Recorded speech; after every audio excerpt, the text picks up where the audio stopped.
ইস্কারিতীয় জিহুদা, Brutus, Mir Zafar, এই পৃথিবীতে এই ব্যক্তি যাদের নাম আমি বললাম তারা সবাই কুখ্যাত প্রতারক রূপে। কিন্তু অন্যান্য প্রতারকের সাথে ইস্কারিতীয় জিহুদার একটি সামান্য পার্থক্য আছে। অন্যান্য প্রতারকেরা যাদের প্রতারণা করেছিলেন তারপর সেই প্রতারণার ফলে তাদের জীবনে যে লাভ হয়েছিল তা তারা উপভোগ করেছিলেন। কিন্তু ইস্কারিতীয় জিহুদাকে আমরা দেখি প্রভু যিশুকে ধরিয়ে দেওয়ার পর তার দুঃখ দেখে, প্রভু যিশুর কষ্ট দেখে সে কত ভেঙে পড়েছিল এবং আত্মহননের পথ বেছে নিয়েছিল। বাক্য যেমন বলে সে ফিরে গিয়েছিল সেই যাজকদের কাছে। প্রভু যিশুকে প্রতারণা করার জন্য সে এতটাই মর্মাহত ছিল যে সে সেই মুদ্রাগুলো মন্দিরে ফেলে দিয়েছিল এবং গলায় দড়ি দিয়ে মৃত্যুবরণ করেছিল। যেমন বাক্য বলে, তখন সে ওই মুদ্রা সকল মন্দিরের মধ্যে ফেলিয়া দিয়া চলিয়া গেল, গিয়া গলায় দড়ি দিয়া মরিল। ইস্কারিতীয় জিহুদা প্রভু যিশুর সেই 12 জন শিষ্যের মধ্যে একজন ছিলেন, কাছের ছিলেন। পবিত্র আত্মার সহভাগিতায় প্রভু যিশু তাকে প্রেরণ করেছিলেন অলৌকিক কাজ করার জন্য। তারা একসাথে খাবার খেতেন, একসাথে চলাফেরা করতেন।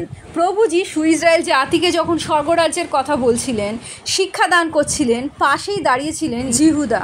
সেই সব বাক্য তিনি শুনেছিলেন। তবুও তিনি মাত্র 30টি রৌপ্য মুদ্রার জন্য প্রভু যিশুকে সমর্পণ করলেন।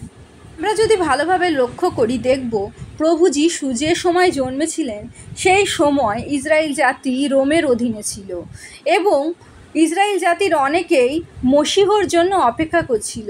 তারা ভেবেছিল সেই মসিহ তাদের রোম সাম্রাজ্যের পরাধীনতা থেকে স্বাধীন করবে। কিন্তু প্রভু যিশুর উদ্দেশ্য ছিল মনুষ্য জাতিকে পাপের বন্ধন থেকে মুক্ত করার এবং অনন্ত দুঃখ থেকে মুক্ত করার, সকল পাপের ভার নিজে গ্রহণ করে পিতার সাথে মিলিত হওয়ার সুযোগ দেওয়ার। হয়তো ইস্কারিতীয় জিহুদাও এইরকমই ভুল ভেবেছিল প্রভু যিশুর সম্পর্কে। প্রভু যিশু যেদিন সমর্পিত হন সেই রাতে তিনি পবিত্র ভোজে তার শিষ্যদের নিয়ে বসেন এবং তিনি বলেন কেউ তাকে ধরিয়ে দেবে। তিনি সেই রুটি দ্রাক্ষারসে ডুবিয়ে যখন ইস্কারিতীয় জিহুদার হাতে দিলেন, তখন বাক্য বলে সেই রুটিখণ্ড পরেই শয়তান তাহার মধ্যে প্রবেশ করিল। তখন যিশু তাহাকে কহিলেন, যাহা করিতেছ শীঘ্র করো। শয়তান তার মধ্যে প্রবেশ করেছিল, শয়তান হবার কাছেও এসেছিল। ঠিক তেমনই ইস্কারিতীয় জিহুদার মনেও সে প্রভু যিশুকে ধরিয়ে দেওয়ার পরিকল্পনা স্থাপন করেছিল। আমাদের জীবনেও এরকম ঘটে থাকে। শয়তান আমাদের চিন্তা নিয়েও, আমাদের ভাবনা নিয়েও খেলা করে। আমাদের অন্তরে এমন সকল চিন্তা ভাবনা দান করে যার ফলে আমরা আমাদের আপনজনদের, আমাদের কাছের মানুষকে অথবা যে কোনো মানুষকেই আমাদের কাজের এবং আমাদের বাক্যের দ্বারা আঘাত করে ফেলি। এর পরের ঘটনা আমরা লক্ষ্য করি। প্রভু যিশুকে ধরিয়ে দেওয়ার পর ইস্কারিতীয় জিহুদা মর্মাহত হয়েছিল, সে অনুতপ্ত হয়েছিল। তখন শয়তান তার হৃদয়ে এই রকম চিন্তা দান করে, সে আর কোনো দিনও প্রভু যিশুর চোখে গ্রাহ্য হবে না, ঈশ্বরের কাছে কখনো সে ক্ষমা পেতে পারে না, সে এমন জঘন্য অপরাধ করেছে, মনুষ্যপুত্রকে সমর্পণ করেছে।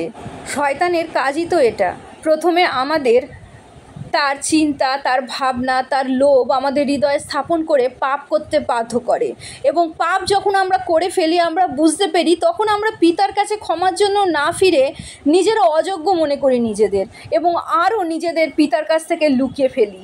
যেমন আদম আর হওয়া নিজেদের ঈশ্বরের কাছ থেকে লুকিয়ে ফেলেছিল, আমরাও ঠিক তেমনই আমাদের হৃদয়ে উপলব্ধি করি যখন ভুল করে ফেলেছি, মানুষকে আঘাত দিয়ে ফেলেছি, দুঃখ দিয়ে ফেলেছি, তখন আমরা ক্ষমা চাইতে পারি না, আমরা লজ্জা পাই, আমরা মনে করি আমরা যোগ্য নই ক্ষমা পাওয়ার। আবার কখনো কখনো মনে হয় আমরা যদি ক্ষমা চাই মানুষের কাছে তো হয়তো আমাদের সম্মান কমে যাবে, আমরা ছোট হয়ে যাব। আর এই সকল চিন্তা শয়তান আমাদের হৃদয়ের মধ্যে যখন স্থাপন করে আর আমরা যখন সেইগুলো মেনে নিই, তখন ঈশ্বরের কাছ থেকে দূরে সরে যায়।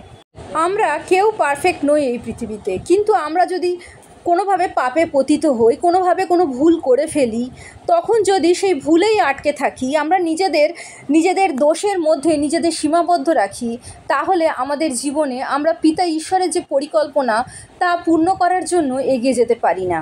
তাই সেই সময় আমরা কোনোভাবেই ইস্কারিওতীয় জিহুদার মতো ভুল কাজ করব না। আমাদের পিতা তার প্রিয় পুত্রকে আমাদের জন্য পাঠিয়েছেন, আমাদের পাপের ক্ষমার জন্য।